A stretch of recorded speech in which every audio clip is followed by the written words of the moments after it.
Students, welcome back to my channel pure Java. तो आज के इस वीडियो में मैं ब्रीफली डिस्क्राइब करने वाली हूँ about local variable, instance variable, static variable and at the last of this video मैं आप लोगों को एक एग्जांपल कोड रन करके दिखाऊंगी by using local variable, instance variable and static variable. तो चलिए स्टार्ट करते हैं।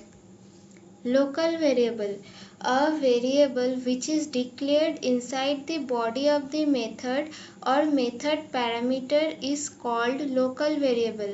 इसका मतलब है जो वेरिएबल एक मेथड के बॉडी के अंदर या एक मेथड के पैरामीटर के अंदर डिक्लेयर किया जाता है उसे ही लोकल वेरिएबल बोलते हैं। सिंटैक्स देख लेते हैं। सिंटैक्स में मैंने यहाँ पे एक मेथड बनाया है void example नाम का, और इसके बॉडी के अंदर हम लोग एक वेरिएबल डिक्लेयर करे हैं int x नाम का। तो इसे ही लोकल वेरिएबल बोलते हैं। अगर ये int x ये पैरामीटर के अंदर लिखा होता, मतलब ये जो पैरेंथेसिस है उसके अंदर अगर लिखा होता तो भी उसे हम लोग लोकल वेरिएबल ही बोलते हैं। नेक्स्ट है instance variable, a variable which is declared inside the class but outside of all the methods called instance variable। मतलब जो वेरिएबल क्लास के अंदर और सारे मेथड्स के बाहर डिक्लेयर किया जाता है उसे इंस्टेंस वेरिएबल बोलते हैं। सिंटैक्स देख लेते हैं। मैंने यहाँ पे एक क्लास ए नाम का एक क्लास बनाया है, उसके अंदर मैंने एक वेरिएबल डिक्लेयर करा है इंट ए नाम का, तो इसे ही हम लोग इंस्टेंस वेरिएबल बोलते हैं। और ये सारे मेथड्स के बाहर होता है। यहाँ पे मैंने मेन मेथड बनाया है, मेन मेथड के बाहर ये वाला जो इंस्टेंस वेरिएबल है वो क्रिएट किया जाता है। नेक्स्ट है static variable, a variable which is declared with the help of static keyword called static variable। जो वेरिएबल स्टैटिक कीवर्ड के हेल्प से डिक्लेयर किया जाता है उसे ही स्टैटिक वेरिएबल बोलते हैं। जैसे यहाँ पे मैंने लिखा है स्टैटिक इंट x, इसे ही हम लोग स्टैटिक वेरिएबल बोलते हैं। तो चलिए एक एग्जांपल कोड रन करके देख लेते हैं। तो आ गए हैं हम लोग VS कोड में। पहले हम लोग एक फाइल बनाएंगे वेरिएबल डॉट जावा के नाम से।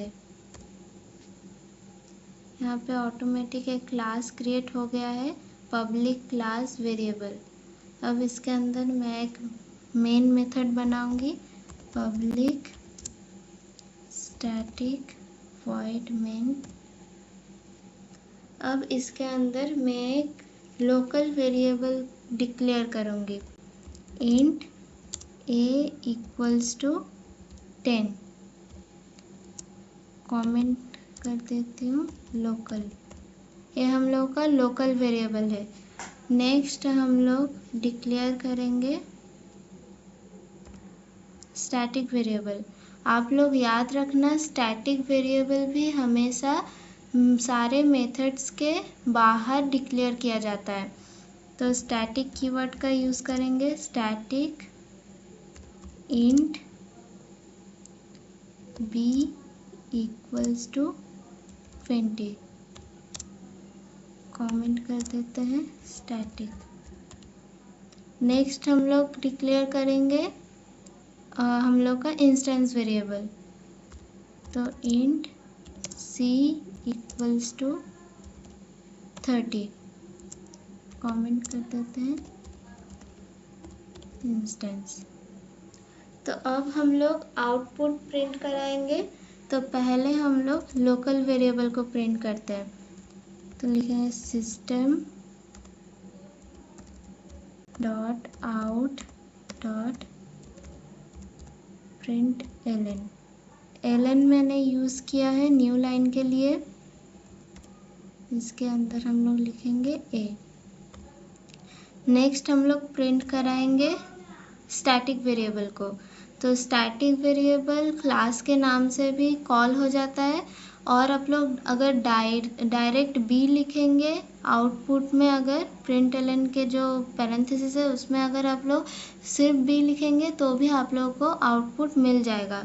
तो मैं यहाँ पे क्लास के नाम से कॉल करके दिखाती हूँ। तो लिखेंगे system.out.println variable dot B. Next हम लोग प्रिंट कराएंगे इंस्टेंस वेरिएबल को। इंस्टेंस वेरिएबल के लिए हम लोगों को एक ऑब्जेक्ट क्रिएट करना पड़ेगा, तो हम लोग कर लेते हैं एक ऑब्जेक्ट क्रिएट।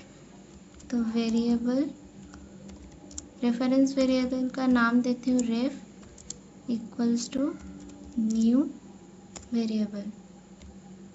तो आउटपुट प्रिंट करा लेते हैं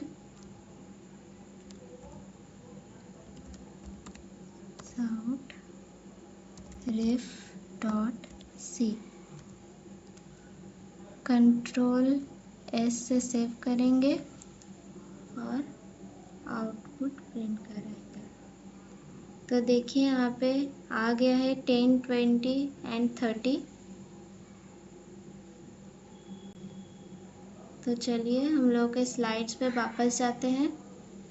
Hope you will understand the whole concept of local variable, static variable and instance variable clearly।